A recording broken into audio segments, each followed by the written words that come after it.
Subscribe करें और bell दबाएं ताकि कोई खबर रह न जाए।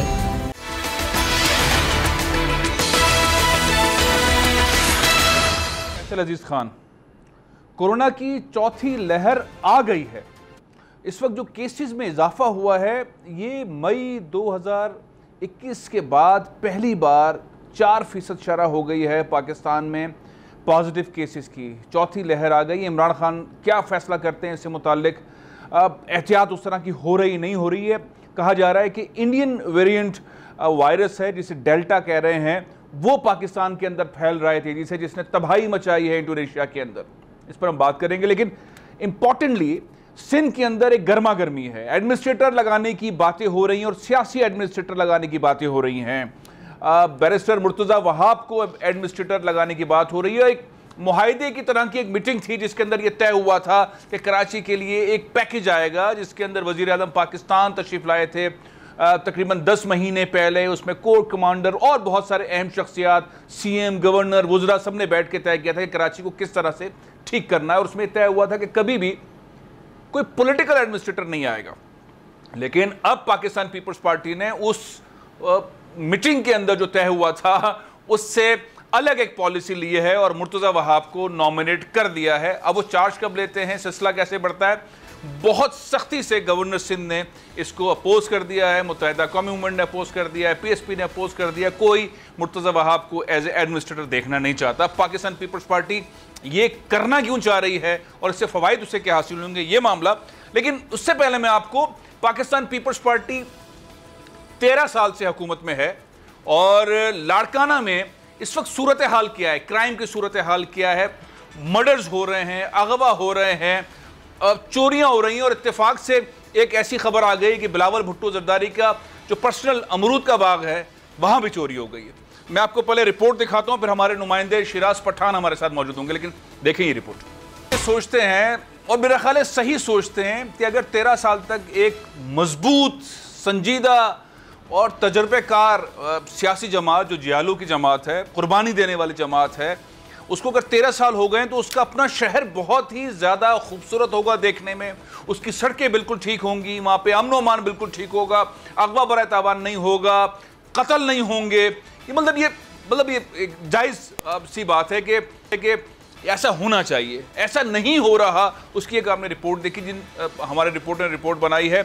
शिराज पठान इस वक्त मेरे साथ मौजूद हैं। शिराज, ये जो तस्वीर आपने पेश की है, ज़ाहिर है आप वहाँ पे रिपोर्टिंग कर रहे हैं, उस शहर को देख रहे हैं, बार बार सोचते हैं और पूछते हैं और ये ख्याल रखते हैं कि पाकिस्तान का सबसे खूबसूरत अगर शहर कोई होना चाहिए या है तो वो लाड़काना है। क्यों परसेप्शन और ग्राउंड रियलिटीज़ के अंदर इतना बड़ा डिफरेंस है? जी बिल्कुल फैसल साहब, जिसने लाड़काना नहीं देखा वो तो भुट्टो के जो मिसाल दी जाती थी कि पेरिस बनाएंगे, उन्हें वो पेरिस ही नज़र आता है। लेकिन अगर कोई एक दफ़ा लाड़काना आ जाए तो वो उसकी हालत ज़ार देखकर जो है वो रोए बगैर नहीं रह सकेगा। ये जो एदादो शुमार और रिपोर्ट मैंने आपको भेजी, ये DIG लाड़काना के ऑफिस से जारी करदा हतमी और जो अथेंटिक एदादो शुमार हैं कि सिर्फ 5 माह के अंदर रवां साल में जो है 3212 जराइम की वारदातें हुई हैं। पुलिस की कारकर्दगी ये है कि गुज़िश्ता 2 रोज़ कबल जो है वो 2 पुलिस एहलकारों को मारपीट करके उनसे न सिर्फ सरकारी राइफल छीन ली गई बल्कि उनसे जो है मोटरसाइकिल भी छीनी गई। और ये वारदातें जो है आए रोज हो रही हैं। अफसोसनाक लम्हे फिक्रिया ये है कि बिलावल भुट्टो जरदारी का जो अपना अमरूदों का बाग जो अपने उनके भुट्टो हाउस से 1 किलोमीटर के मुफासले पर है, फुलपोटो गाँव में, वहाँ पर मोहम्मद हसन चांडियो की जो उन्हें ठेका दिया हुआ है, वहाँ से उनकी सोलर प्लेट्स, खाद, ज़रूरी अद्वियात, पंखा और इन्वर्टर और दीगर जो है वो सामान चोरी हो जाता है। और पुलिस जो है वो बेबस तमाशाई बनी रहती है। 2 रोज़ कबल जो है रत्तो देरो में 16 पहले इस खून हो चुके हैं कटोहर और जलबानी बरादरी में। वहाँ पर जो है पुलिस पहुँचती है, एक बार फिर झगड़ा हुआ। 25 लाख रुपया इनाम याफ्ता डाकू जो है वो एक फरीक के साथ वहाँ पे हमला करने पहुँचते हैं और वो जख्मी हालत में जो है वो पुलिस की गिरफ्त से फरार होने में कामयाब हो जाता है। जो SSP लाड़काना है वो गलत बयानी करते हुए उनका जो अमला है वो हैंड आउट जारी करता है कि हमने बहारो डहानी जो डाकू है 25 लाख रुपए। अच्छा एक मिनट शिराज, ये तो हो गई बात अमन अमान के हवाले से। कुछ दिनों पहले बारिश हुई थी, नाले भर गए थे, सड़कें टूटी हुई थी, कई दिन तक पानी नहीं निकला था। अब पानी निकल गया है, साफ सुथरी सड़कें हैं, गलियां ठीक हैं, कहीं पानी तो नहीं खड़ा हुआ है। अस्पताल के मामला भी इर्द गिर्द कहीं पानी वानी तो नहीं खड़ा हुआ है?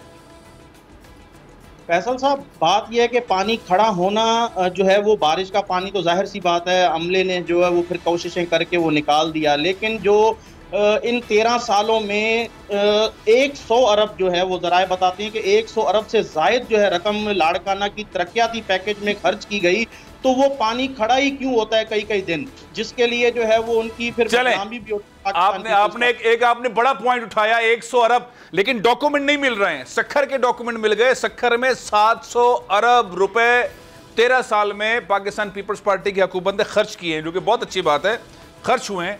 क्या सूरत हाल ग्राउंड पर सखर की थी वो वहां के अबेद शाह साहब ने बताई थी। इस वक्त मेरे साथ मौजूद हैं खुर्शीद जुनेजो साहब, कौमी असम्बली हैं, नाजिम रहे हैं लाड़काना के, बड़े सीरियस शख्सियत के मालिक हैं। अस्सलाम वालेकुम खुर्शीद साहब। वालेकुम सलाम सर, खुशामदीद प्रोग्राम में। ये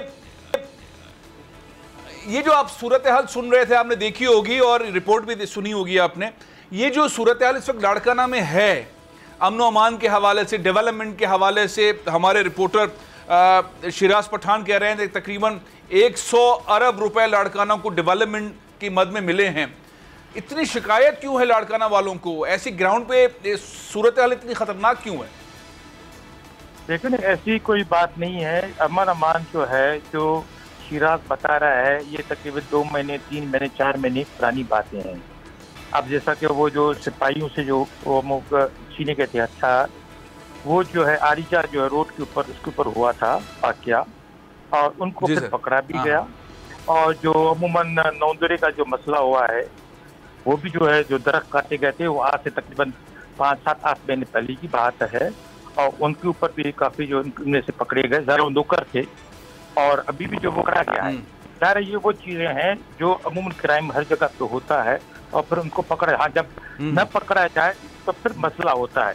अगवा जो है हमारे यहाँ इतना नहीं है, ये मसला हुआ है शिकारपुर में और कशबोर में, और उसके ऊपर भी जो है लोगों ने कंट्रोल कर लिया।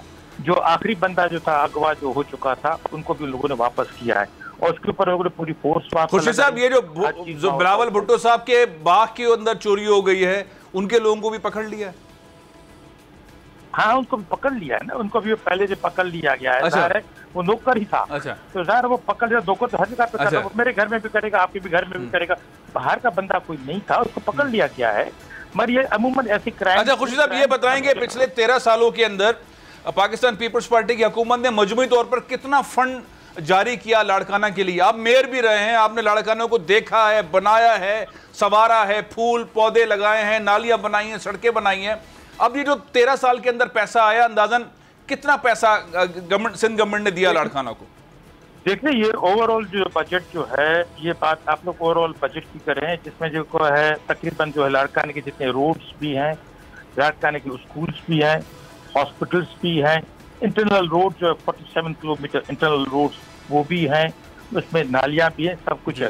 प्रॉब्लम जो है लाड़काने का जो सबसे बड़ा जो मसला जो है वो है पानी का, निकाली का। हमारी जो लाड़काना जो है वो 110 फुट ऊपर है, अबव द सी लेवल है, अबव द सी लेवल है ना। अब कराची जो वो 50 फीट जो है अबव द सी लेवल है, लाड़काना जो वो 100 जो है अबव द सी लेवल है।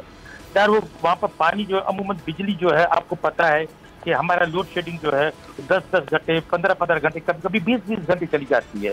अब उस बिजली न होने की वजह से जो है पंपिंग स्टेशन जो है वो पानी को निकाल नहीं पाती है। उसके बावजूद जो अभी जो बरसात हुई थी, लोगों ने पानी निकाल लिया, उसके ऊपर नए जो है पंपिंग स्टेशन के ऊपर जो है मोटर लोगों ने लगाए हैं, और उनसे वो पानी निकाल के जो है उसके अंदर जो पाउंड के अंदर डाल रहे हैं।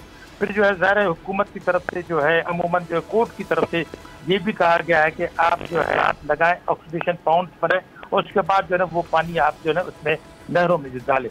तो ज़ाहिर इसके ऊपर वो काम चल रहा है, पानी पैसा आ रहा है, पैसा जो NFC अवार्ड के तहत जो हमें मिलता था उसके ऊपर 85 बिलियन हुकूमत के पास। बिल्कुल सही बात है, वो एक अलग मामला है। खुर्शीद साहब, मैं तो सिंपल सा पूछ रहा हूँ, मैं बहुत आसान सा सवाल पूछ रहा हूँ। हमने अवैध शाह साहब से पूछा कि आपको 13 सालों में सखर को कितने पैसे मिले, उन्होंने कहा 700 अरब रुपए मिले। अब यही सवाल आपसे, लाड़काना को पिछले 13 सालों में कितने पैसे मिले? हमारे पास जो फिगर है वो 21 है, फिर हमारे पास जो फिगर है वो 21 बिलियन है। हाँ 21 पर उसमें 21 क्या 21 बिलियन पर उसमें रोड सब है। 21 बिलियन है, 21 अरब। अच्छा, मैंने पिछले दिनों बात की थी, शिराज आप करेक्ट कीजिएगा, पिछले दिनों बात की थी सोहेल अनवर सयाल साहब से, उन्होंने कहा 90 अरब रुपए मिले, या शायद इसके लगभग बताए। शिराज कितने पैसे लाड़काना को मिले? अगर सखर को 700 अरब रुपए मिले और लाड़काना को अगर 21 अरब रुपए मिले, जैसे खुर्शीद साहब कह रहे हैं, तो ये बड़ा ज्यादती की है मुराद अली शाह साहब ने, बहुत ज्यादती की है कायम अली शाह साहब ने, जो दोनों वजीर आला हैं, कि उन्होंने पीपल्स पार्टी के गढ़ सबसे अहम शहर को इतने कम पैसे दिए। शिराज जी फैसल साहब, मैं आपको बताऊं कि खुर्शीद जुने जो हैं वो इंतहाई नफीस शख्स हैं, लेकिन उन्हें जो जिम्मेदारी दी गई है वो सिर्फ पार्टी तंजीम साजी की दी गई है। वो अक्सर इस्लामाबाद होते हैं सेशंस में या कराची होते हैं भुट्टो हाउस में, और जो ज़िला के मामलात हैं, जो मसाइल हैं, उन पर उनकी नशिस्त जो है वो बहुत ज़्यादा कम होती है। और लॉ एंड ऑर्डर पे तो मैंने तकरीबन 4-5 माह से देखा है कि किसी की कोई बैठक हुई ही नहीं है। DIG अपने तरीके से काम कर रहे हैं, SSP अपने तरीके से। नहीं, खुर्शीद साहब की बड़ी ग्रिप है लाड़काना पे, और वो नाजिम रहे हैं और वो बड़े अहम मामला को देखते हैं, वो गलत बयान नहीं कर सकते। अगर वो कह रहे हैं 21 अरब रुपए, तो 21 अरब रुपए से कम मिले हैं या ज्यादा मिले हैं? मैं तो खाली आपसे इस पे बात कर रहा हूं। उसने एडमिट किए थे और उन्होंने डॉक्यूमेंटेशन भी हमें दी थी, और जो हमारे जराए हैं उसमें खुद सोहेल अनवर सयाल साहब के जो अपने महकमे इरिगेशन के पैसे हैं वो उसमें शामिल नहीं थे, पावर सेक्टर के पैसे शामिल नहीं थे, गैस सेक्टर के पैसे शामिल नहीं थे जब उनकी वफाक में हुकूमत। तो सब मिला के ज्यादा बनते हैं। अच्छा, बहुत बहुत शुक्रिया, बहुत बहुत शुक्रिया शिराज, बहुत बहुत शुक्रिया। सिंध के अपोजिशन लीडर शेख साहब इस वक्त मौजूद हैं मेरे साथ। अस्सलाम वालेकुम हलीम साहब।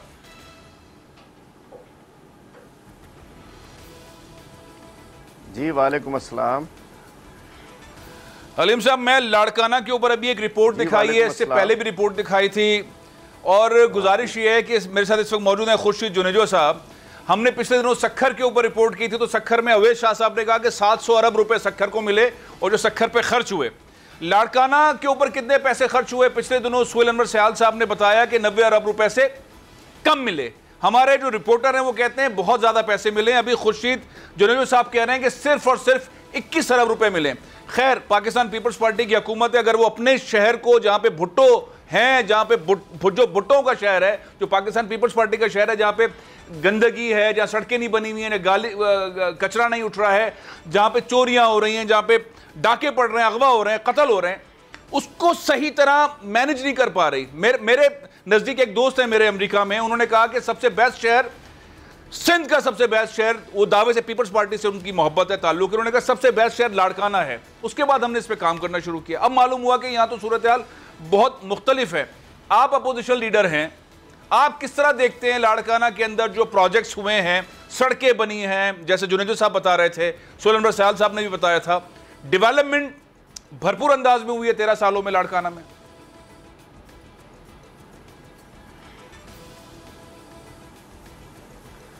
देखिए, मैं बताना चाहता हूं कि एक जो आपके रिपोर्टर साहब ने जो तफसील बताई है, आपको याद होगा 90 अरब तो बड़े मशहूर हुए थे। आपने एक जुमला भी सुना होगा, एक चीफ जस्टिस साहब का जुमला था कि भी कुछ जिक्र किया था उन्होंने कि जी डायन भी, एक मुहावरा बताया था कि डायन भी एक घर छोड़ती है, याद होगा आपको। 90 अरब रुपए का जिक्र हुआ था, 4-5 साल पुरानी बात। मैं मेरी मालूमात के मुताबिक ये 125 अरब से ज़्यादा जो है लाड़काना में पैसे खर्च हुए हैं, मतलब लाड़काना के नाम पे पैसे रिलीज़ हुए हैं। अब खर्च कहाँ हुए, कहाँ नहीं हुए, तो उसका तो मैं अभी तफसील से बताता हूँ आपको। बाकी आपने कहा कि आपके अमेरिका में आपके दोस्त हैं, उन्होंने कहा कि जी लाड़काना में बड़ी तरक्की हुई है सिंध के शहर में, तो उनको कहिएगा न्यूयॉर्क टाइम्स के एक अखबार एक दिन की खबर उसमें लीड में था कि जी जो एड्स में लाड़का सिंध के पाकिस्तान के एक शहर लाड़काना में एड्स के 5000 मरीज जो हैं वो पैदा हो चुके हैं, एड्स के बच्चों को मरीज एड्स लग चुकी है। वो न्यूयॉर्क टाइम्स के अंदर ये खबर लगी थी और बड़ी हाईलाइट हुई थी। मैं कहना चाहता हूँ शायद वो पाकिस्तान में आके ना देखते हो, वो टीवी ना देखते हो, उनसे कहिए वो देखिए। आज अगर गूगल पर जाकर लिखें तो कुछ भी हो जाए, लेकिन जब डॉग बाइट्स का जिक्र होता है तो सबसे ज़्यादा सिंध आगे नज़र आता है, लाड़काना भी उसमें पीछे नहीं है। अब फैसल भाई आगे चलिए, डेवलपमेंट साइड पे मैं आके आता हूँ। पानी जो एक बेसिक नीड है, लाड़काना में रिपोर्ट्स मौजूद है कि 77% लोग जो हैं वो कंटामिनेटेड वाटर पीते हैं और ये राइस कैनाल में डाला जाता है। सारे शहर का गंदा पानी उसके अंदर बाकायदा इन्होंने वो लगाए हुए हैं। उस राइस कैनाल के अंदर बड़े बड़े 8-10 पाइप्स के ज़रिए वो सारे गंदा पानी इकट्ठा होता है और डायरेक्ट राइस कैनाल में डाल दिया जाता है और राइस कैनाल से लाड़काना के लोग पीते हैं। मैं कहना चाहता हूँ कि ये मशहूरी के मुकाम के ऊपर मशहूरी वाटर पंप के मुकाम पर, उसके अलावा लाड़काना में गंदगी है, चांटकाला अस्पताल में दवाइयाँ बिक रही होती हैं। मैं कहना चाहता हूँ कुत्तों के काटने के केसेस लाड़काना में, चांटका में दवाई नहीं मिलती, दवाइयाँ मार्केट में बिक रही होती है, सरकारी दवाइयाँ, वो लाड़काना में। एड्स के मरीज़ लाड़काना में, रोडें तबाह लाड़काना की, गटर खुले हुए लाड़काना के, गंदा पानी लाड़काना में, मतलब लॉलेसनेस लाड़काना में, जराइम का मतलब हर किस्म का जुर्म, हर किस्म का क्राइम वो लाड़काना में। लाड़काना की कौन सी कल सीधी है? लाड़काना में क्या ठीक है? आप छोड़िए पूरे सिंध को, लाड़काना की जब बात करते हैं तो आप चलिए विजिट करके। वैसे तो आपने दिखाई आपकी रिपोर्ट जो है, मैं कहना चाहता हूँ लाड़काना वालों के लिए डूब मरने का मकाम है। जो बोल टीवी पे आपके नुमाइंदे, बड़े एक्टिव नुमाइंदे हैं, वहाँ गाँव में काम करते हैं। हलीम साहब मैं जरा खुर्शीद जुनैदी साहब से इसके ऊपर जो आपने इल्जामात लगाए हैं उसके ऊपर जवाब ले लेता हूँ। खुर्शीद साहब, जो आप बात सुन रहे हैं हलीम आदिल शेख साहब की, कितनी फीसद आप इस बात से इत्तेफाक करते हैं जो ये इल्जामात लगा रहे हैं? देखिए, पहले तो अगर जेबी की इलेक्शन होती है तो फिर लाड़काना को फोकस किया जाता है।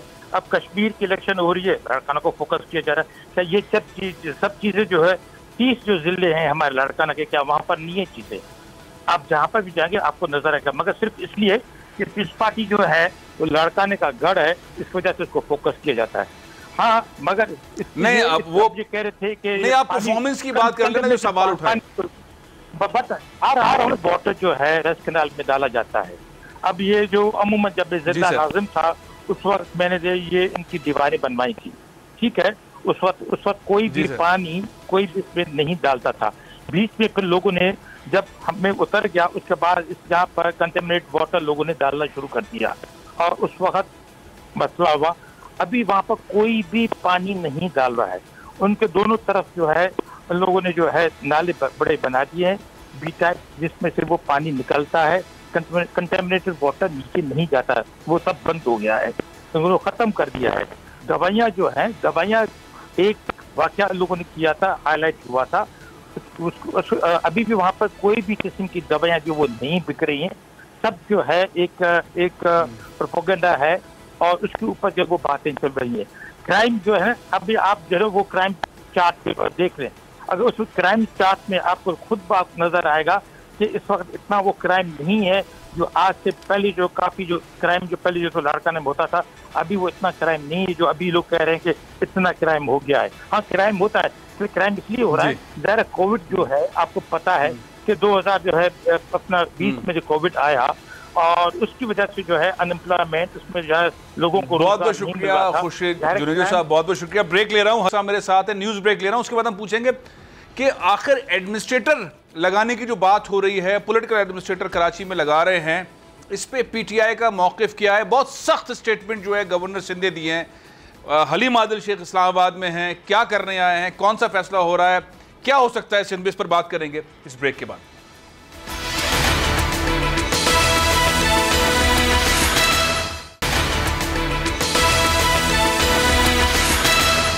Welcome back. पाकिस्तान के सबसे बड़े शहर कराची में ऐलानात हुए हैं पैकेजेस के, सड़कें बनेंगी, नाले ठीक होंगे, दरख्त लगेंगे, कचरा उठेगा, पानी मिलेगा, नौकरियां मिलेंगी, बहुत सारी बातें इमरान खान साहब ने, गवर्नर साहब ने, सीएम साहब ने और बहुत सारे मुख्तदर हलकों के रहनुमाओं ने बैठकर डन की और कहा कि पॉलिटिकल एडमिनिस्ट्रेटर नहीं आएगा। लेकिन पाकिस्तान पीपल्स पार्टी ने एक बहुत ही पढ़े लिखे, समझदार, जो उनके स्पोक पर्सन इस वक्त तर्जुमान है, बैरिस्टर मुर्तज़ा वहाब को एडमिनिस्ट्रेटर के तौर पर सामने ले आए हैं, नामजद कर दिया है। अब उस पर एतराज़ात हो रहे हैं, गवर्नर सिंध एतराज़ात कर रहे हैं, अपोजिशन लीडर हलीम आदिल शेख साहब एतराज़ात कर रहे हैं। एतराज़ात बेसिकली हैं क्या, और क्या वाकई नहीं लगाने दिया जाएगा, और अगर लग जाएंगे तो क्या होगा? मुर्तज़ा अगर एडमिनिस्ट्रेटर लग जाएंगे तो ऐसा क्या क़यामत आ जाएगी? हलीम आदिल शेख साहब, क्यों एतराज़ है आपको कि मुर्तज़ा वहाब एडमिनिस्ट्रेटर कराची लगें।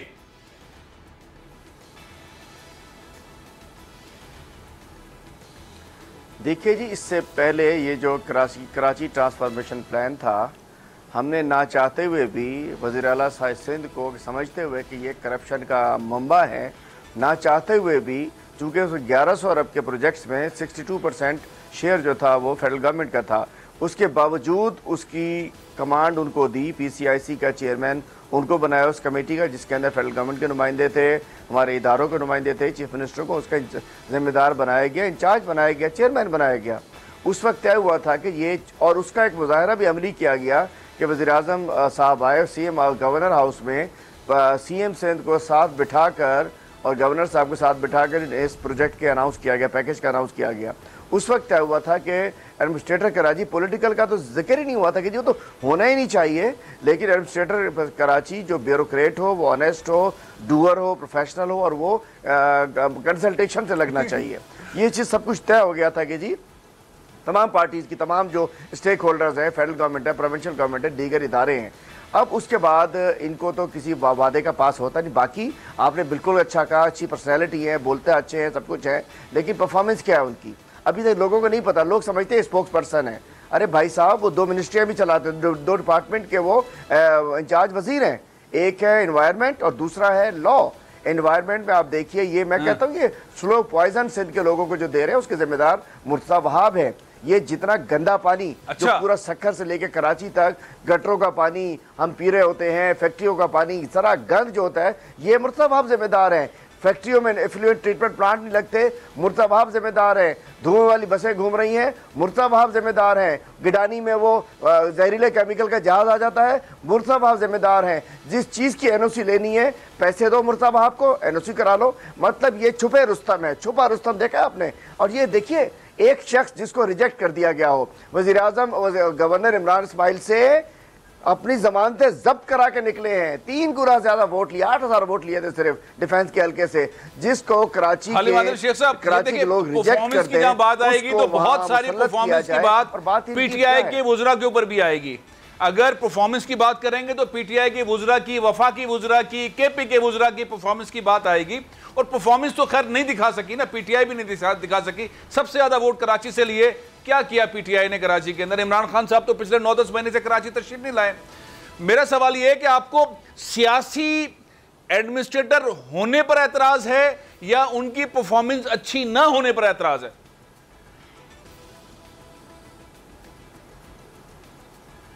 नंबर 1, मिस कमिटमेंट पे एतराज है कि सियासी एक पार्टी का सियासी शख्स एडमिनिस्ट्रेटर कराची नहीं हो सकता, जिसमें 62% डायरेक्ट इन्वेस्टमेंट फेडरल गवर्नमेंट की हो। हम नहीं चाहते कि ये अपनी चोरी में हम हमारे पैसों से खा जाएं। और उसकी इनकी आप मैं बताना चाहता हूँ, इस PCIC के तहत, इस कराची ट्रांसफॉर्मेशन प्लान के तहत डिसाइड हुआ था कि 3 बड़े नाले फेडरल गवर्नमेंट बनाएगी और वहाँ काम शुरू हो चुका है। NDMA के थ्रू मेगा काम स्टार्ट हो चुका है। वहाँ बाकायदा NDMA, FW और दीगर उसके जरिए, मतलब NDMA के कंट्रोल में 3 बड़े नाले बन रहे हैं। और 41 नालों की इनकी कमिटमेंट थी सिंध गवर्नमेंट की, एक पे काम नहीं शुरू हो सका। उन्होंने कहा था KMC DMC के भी जिम्मेदार हमें, एक पे काम शुरू नहीं हो सका। इस दफा अगर कराची डूबता है फिर ये जिम्मेदार है। तो हमारा बिल्कुल, और दूसरा परफॉर्मेंस, जी छोड़िए, मैं परफॉर्मेंस को कह रहा हूँ, करप्शन।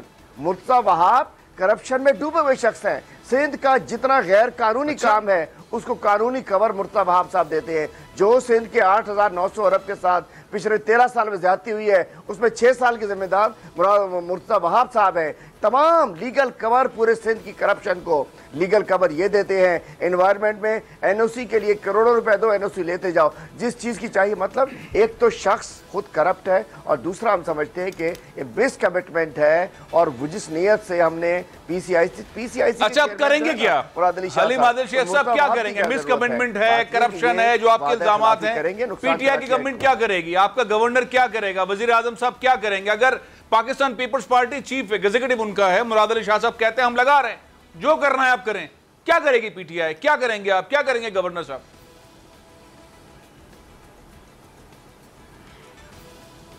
यही एक सवाल है कि हम क्या करेंगे। इन्होंने आज तक पब्लिक अकाउंट्स कमेटी में किसी को मेंबर तक नहीं रखा, चेयरमैन तो छोड़िए, कुछ मेंबर भी नहीं रखा। स्टैंडिंग कमेटीज़ में बिलावल साहब सब मज़े उड़ा रहे हैं मरकज़ में, यहाँ स्टैंडिंग कमेटीज़ में कोई नहीं है। सिंध में अपोजिशन लीडर को तकरीर होने नहीं देते।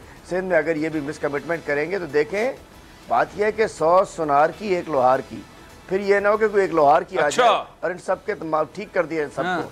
100 सुनार की के बाद एक क्या मतलब एक 100 सुनार की 1 लोहार की क्या मतलब, जरा इसको समझाइएगा, क्या मतलब इसका? देना है शहर कराची को? नहीं, अभी नहीं, इसको समझ आ जाएगा कुछ दिनों के अंदर। अगर कुछ ना हुआ तो आपको बहुत कुछ लोगों को समझ आया। हमने कराची के लोगों को लावारिस नहीं छोड़ना। हमारा काम आप देखिए 625 अरब का काम हमारा स्टार्ट हो चुका है, नालों में काम स्टार्ट हो चुका है, फ्रेट कॉरिडोर के ऊपर काम आगे बढ़ चुका है, K4 जो है वापडा के हवाले कर दी गई। इन्होंने क्या किया है? जो इन्होंने उसका 38% करना था, मुझे बताइए, इन्होंने एक काम को स्टार्ट किया, ड्रामेबाजी करते आज इनको मतलब शहर कराची से जुल्म देखिए। आज कराची की डेवलपमेंट की बात होती है तो कहते हैं बैरिया के जुर्माने वाले पैसे हमें दे दो फिर काम करेंगे। जो कराची 90% सिंध चलाता हो, जो कराची 70% पाकिस्तान को चलाता हो, उसको जब उस कराची को कुछ मांगे तो उसको कहते हैं कि नहीं जी बैरिया के जुर्माने के पैसे से कराची वालों पे खर्च करेंगे। बात यह है कि इन्होंने कराची को ये मुर्तज़ा वहाब उस हुकूमत का हिस्सा है जिसने कराची को 10वें गंदे तरीन शहर में शामिल कर दिया। उस मुर्तज़ा वहाब को कराची का एडमिनिस्ट्रेटर लगाया जाए, कोई ऑनेस्ट ऑफिसर नहीं मिलता इन्हें। अब अगर आप कुछ नहीं कर रहे और यही इंतजार करते रहेंगे कि शाह का राइट हैंड है, मुराद अली शाह के मुर्तज़ा, आप अगर यही इंतजार करते रहेंगे और पाकिस्तान पीपल्स पार्टी एडमिनिस्ट्रेटर लगा देगी और आखिरी 2 सालों के अंदर एडमिनिस्ट्रेटर परफॉर्म कर देगा और डिलीवर कर देगा, तो फिर पीटीआई के तो वोट बैंक खत्म हो जाएगा कराची से। अगर मुर्तज़ा वहाब परफॉर्म कर देते हैं आखिर के ओवर्स में, आखिर के 2 सालों के अंदर पीपल्स पार्टी कराची में पैसा लगा देती है, काम कर देती है, तो फिर क्या होगा?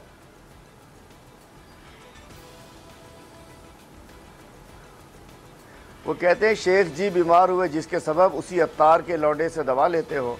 इनसे शहर को बीमार इन्होंने कर दिया। इनकी शक्ल और परफॉर्मेंस, इनकी शक्ल और पैसे, ये पैसे खा जाएंगे। इस ओमनी के अकाउंट बढ़ जाएंगे, सरदारी के अकाउंट बढ़ जाएंगे, जाली अकाउंट बढ़ जाएंगे। इनका बूता है कि कराची पे लगाएंगे, तो कहीं से लगते हैं ये लोग लगाने वाले। अच्छा, इन्होंने तरीका रखा हुआ है, सॉफ्ट फेसेस को ला के देखें।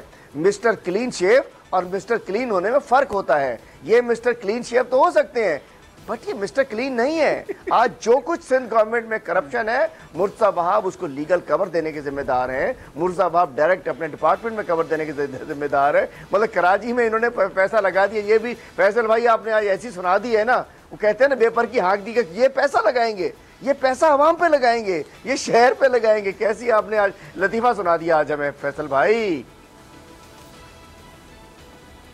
बहुत बहुत शुक्रिया हलीम आदिल शेख साहब, बहुत बहुत शुक्रिया। असल में पाकिस्तान के सबसे बड़े शहर कराची में जिस तरीके से काम होना चाहिए था, पाकिस्तान पीपल्स पार्टी से जो उम्मीदें थी 13 साल में, वो पूरी नहीं हुई। और जो रोल पीटीआई का था, जो पीटीआई ने पूरा करना था, पीटीआई ने भी उस तरह से जिम्मेदारी पूरी नहीं की। बहुत बड़ी बड़ी बातें इमरान खान साहब की कराची से मुताल्लिक थी। कराची में सबसे ज़्यादा वोट पीटीआई ने लिया और उसके बाद मुत्तहिदा कौमी मूवमेंट भी ब्रेक्स के अंदर इक़्तिदार में रही। लेकिन पिछले 13 सालों के अंदर जो हाल इस शहर का हुआ है वो बहुत ख़तरनाक है। ना सड़कें हैं, ना बसें हैं, ना कचरा उठ रहा है, ना साफ़ पानी मिल रहा है, ना रोज़गार मिल रहा है, और लड़ाई हो रही है। और हर कुछ अरसे के बाद एक नया मुद्दा आ जाता है नया झगड़े के लिए। और इस वक्त नया झगड़ा जो है वो एडमिनिस्ट्रेटर बनाने से मुताल्लिक है। और पाकिस्तान पीपल्स पार्टी एक पॉलिटिकल शख्सियत को एडमिनिस्ट्रेटर बनाना चाहती है और धड़ल्ले से बनाना चाहती है। अब पीटीआई जिस तरह की बातें कर रही है, कुछ कर पाएगी या नहीं कर पाएगी, लेकिन बहरहाल कराची वालों को कुछ हासिल नहीं हो रहा। और एक दो बड़ी खबरें हैं, वो ये हैं कि किस तरह से कराची से इंडस्ट्री पंजाब शिफ्ट हो रही है, किस तरह से कराची से सनतें केपी शिफ्ट हो रही हैं, बलूचिस्तान विंदर में हब में शिफ्ट हो रही हैं, क्योंकि कराची के लोगों को वो सपोर्ट नहीं मिल रही। 3-4 ऐसी खबरें पिछले दिनों चली हैं। इससे बढ़कर जो सूरत हाल है कराची के लोगों के लिए, जो उम्मीदें रखी गई थी या रखी जानी थी पीटीआई की गवर्नमेंट से, वो भी पूरी नहीं हो रही हैं। पाकिस्तान पीपल्स पार्टी जिस तरह से वादे किस्में करती है वो भी पूरी नहीं हो रही हैं। सनतकार परेशान है, छोटा सनतकार भी परेशान है, बड़ा सनतकार भी परेशान है। लेकिन अब इस मसले को हल कैसे करेंगे, किस तरह से हल होगा, बड़े बड़े सवालात हैं। एक और मौजू जो कि बहुत ही अहम है, हम ईद के करीब पहुंच रहे हैं, ईद आ रही है। पाकिस्तान के अंदर Indian variant Covid virus delta तेज़ी से फैल रहा है। आज कहा जा रहा है कि 4% से ज़ायद पॉजिटिव केसेस जो हैं वो पाकिस्तान के अंदर रिपोर्ट हुए हैं। 30 मई के बाद पहली मरतबा ऐसा है कि पाकिस्तान में 4% यानी कि 4% लोग पॉजिटिव हुए हैं। 48,382 टेस्ट किए गए, जिनमें 1980 लोग जो हैं वो पॉजिटिव पाए गए। ये बड़ी तेज़ी से इंडियन वेरिएंट जो है कोविड का ये फैल रहा है और इसने बड़ी तबाही मचाई है। अमेरिका के अंदर बड़ी सख्ती हो रही है, जो इंडिया से लोग आ रहे हैं, और इंडोनेशिया के अंदर तो बहुत ही ख़तरनाक सी सूरत हाल है। बहुत बहुत बहुत ज़्यादा ख़तरा जो है इंडोनेशिया में इंडियन वेरिएंट की वजह से। अब क्या पाकिस्तान के अंदर दोबारा से लॉकडाउन लगेगा? इमरान खान साहब लॉकडाउन लगाने की तरफ जा रहे हैं। मुराद अली शाह साहब सिंध के अंदर जो है वो लॉकडाउन की तरफ जाएंगे, क्योंकि अगर तेज़ी से फैलेगा और फिर हॉस्पिटल के अंदर रश लगेगा तो फिर होगा क्या? इस सारी सूरत हाल पर गुफ्तगू करने के लिए मेरे साथ मौजूद हैं इंडस हॉस्पिटल के चीफ एग्जीक्यूटिव हैं डॉक्टर अब्दुल बारी खान साहब। अस्सलाम वालेकुम डॉक्टर साहब। हम कैसे हैं? खैरियत है? ठीक है आप? मैं बिल्कुल ठीक हूँ। डॉक्टर साहब कह रहे हैं कि चौथी लहर में हम दाखिल हो गए हैं, चौथी लहर आ गई है। इंडियन वेरिएंट जो है डेल्टा वो पाकिस्तान के अंदर तेजी से फैल रहा है। वाकई ऐसी सूरत हाल है और हम किस सिम जा रहे हैं? अब चौथी सिम को कैसे कंट्रोल करेंगे डॉक्टर साहब? देखें, इसका कंट्रोल जो है ना हमारे हाथ में है। अनफॉर्चुनेटली हमारे हाथ का मतलब है कि लोगों के हाथों में है, जो कि जिस पे अवाम भी है, हुकूमत भी है, मीडिया भी है, पॉलिटिशियंस भी हैं। और ये जो है ना वेव्स चौथी, पाँचवीं, छठी आती रहेगी, जिस तरह अगर हमने अपने रवैयों में तब्दीली नहीं की, जो अनफॉर्चुनेटली नहीं हो रही, बार बार कहने के बावजूद भी नहीं हो रही है। देखिए, लॉकडाउन स्ट्रिक्ट किस्म का भी हो या स्मार्ट लॉकडाउन भी हो, जब तक अंदर से हम लोग लॉकडाउन के लिए तैयार ना हो, हर इंसान तैयार ना हो, तो ये नहीं होगा। एहतियातें हैं, अब हमको इस मर्ज के साथ, इस पेंडेमिक के साथ जीना सीखना होगा। हमको जो एहतियाती तदाबीर हैं, जिसमें मास्क का पहनना, सोशल डिस्टेंसिंग रखना और गैर ज़रूरी तौर पर जो है ना इज्तिमाआत में न जाना, और जो ईद अब आने वाली है जिसके लिए इज्तिमाई कुर्बानियों पे ज़्यादा जोर देना चाहिए। अपने घरों की जो पार्टियां होती हैं उसको हमको रिस्ट्रिक्ट करना पड़ेगा। देखें, ये साल गुजार लें और जब तक ये इस साल के अंदर वैक्सीनेशन को तेज़ी से किया जाए और ज़्यादातर वैक्सीनेट हो जाए तो फिर जो है ना फुल तरीके से हो सकेगा। ईद इंशाल्लाह अगले साल आएगी, हम इंशाल्लाह अगले साल अच्छी तरीके से उसको ईद को मनाएंगे। लेकिन डॉक्टर साहब ज़रूरी है, बहुत अच्छी बात की। ये इस वक्त लोग जो हैं, जब लंदन वेरिएंट की बात हो रही थी, ब्राज़ीलियन वायरस की बात हो रही थी, अफ्रीकन की बात हो रही थी, पाकिस्तान में ऐसा लग रहा था कि पता नहीं कितने वायरस ने हमला कर दिया। कोविड के डिफरेंट वेरिएंट जो आ गए हैं, जब तीसरी लहर की बात हो रही थी, तब की हैंडलिंग और इस वक्त की हैंडलिंग, इस वक्त तो हमने सब कुछ खोल दिया है, शादी हॉल्स भी खोल दिए हैं, रेस्टोरेंट्स भी खोल दिए हैं, फ्लाइट तो जिसे कहते हैं बम्पर टू बम्पर चल रही है, हर सीट के ऊपर बंदा बैठा हुआ है। कोई उस तरह की एसओपीज जो सख्त एयरपोर्ट से बाहर और एयरपोर्ट के अंदर की सिनेरियो मुख्तलिफ हैं बिल्कुल। ये जो चौथा हम लहर की जिसकी वेव की बात कर रहे हैं, इसमें इंडियन वेरिएंट जो डेल्टा है, इसमें क्या फ़र्क है जो इससे पहले वेरिएंट आते रहे उसमें? देखिए, इसमें फ़र्क तो ये है कि बहुत तेज़ी से फैलता है। इसमें जो सिम्टम्स भी थोड़े से डिफरेंट होते हैं कि एकदम और फ्रीक्वेंट एकदम ही जो इंसान जो है ना फ़ौरन जैसे इफेक्ट हुआ और फ़ौरन 2-3 दिन के अंदर जो है ना ये हॉस्पिटल पहुंच जाता है और उसके बाद फिर फर्दर डिटेरिएशन होती है। इसलिए इस एहतियात इसके लिए ज़रूरी है और ये खुदा न खास्ता वो हाल ना हो जो कि इंडिया में हुआ है। देखिए, डेफिनेटली इसमें फ़र्क पड़ा होगा और हमको जो है ना वैक्सीनेशन के लिए खुदारा वैक्सीनेशन करा लें। फ्री हो रही है। मेरी दूसरे मुल्कों में कुछ लोगों से बात हो रही थी, थाईलैंड में ब्लैक में हो रही है, वहाँ पर ये तो यहाँ पर फ्री हो रही है। इससे क्यों नहीं फ़ायदा उठा रहे? आप खुदारा इसके लिए करें, अपने आप को बचाएं, वैक्सीनेट करें। ये इंडियन वेरिएंट भी है, डेल्टा वेरिएंट जिसको कहते हैं, यूके में भी बढ़ा है, लेकिन यूके में एक चीज़ देखिए, उनके नंबर्स बढ़ रहे हैं लेकिन हॉस्पिटलाइजेशन नहीं बढ़ी है, डेथ्स नहीं बढ़ी है। इसलिए उन्होंने खोला हुआ भी हुआ है वैक्सीन की वजह से, क्योंकि वैक्सीन उन्होंने 70% से ज़्यादा लोगों को वैक्सीनेट कर दिया है और वो आइंदा और चीज़ें भी खोलने लगे हैं। तो इसलिए वैक्सीनेशन और एहतियात, इसके अलावा और कोई चारा नहीं है। डॉक्टर साहब, हम क्या ये चौथी लहर को आखिरी समझें? अगर पाकिस्तान जिस तरह की हैंडलिंग करता है उसी तरह से हैंडलिंग करता है, लोग एहतियात करते हैं, मास्क पहनते हैं, हाथ नहीं मिलाते हैं, हाथ 30 सेकंड्स तक धोते हैं, तकरीबात में शरीक नहीं होते हैं, ईद की पार्टी ज़्यादा नहीं करते हैं, इज्तिमाई कुर्बानियों के ऊपर ध्यान देते हैं, अगर ये सारी चीज़ें कर ली जाएं और वैक्सीनेशन भी करवा ली जाए तो ये आखिरी लहर होगी या इसके बाद भी आ सकती है, 5वीं लहर भी आ सकती है?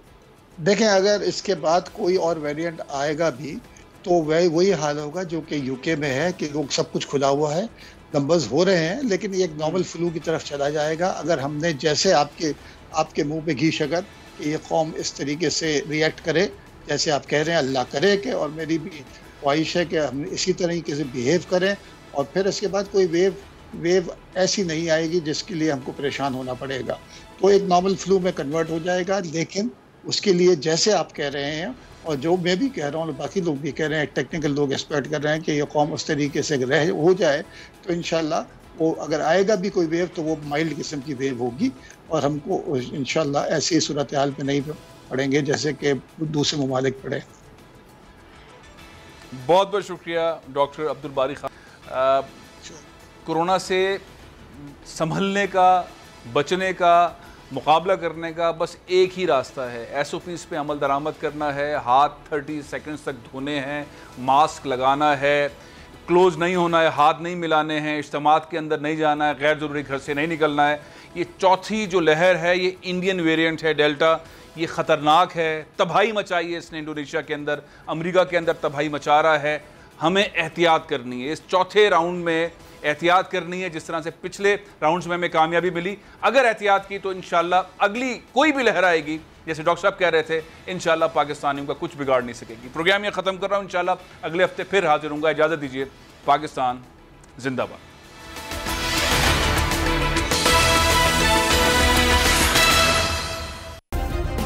सब्सक्राइब करें और बेल दबाएं ताकि कोई खबर रह न जाए।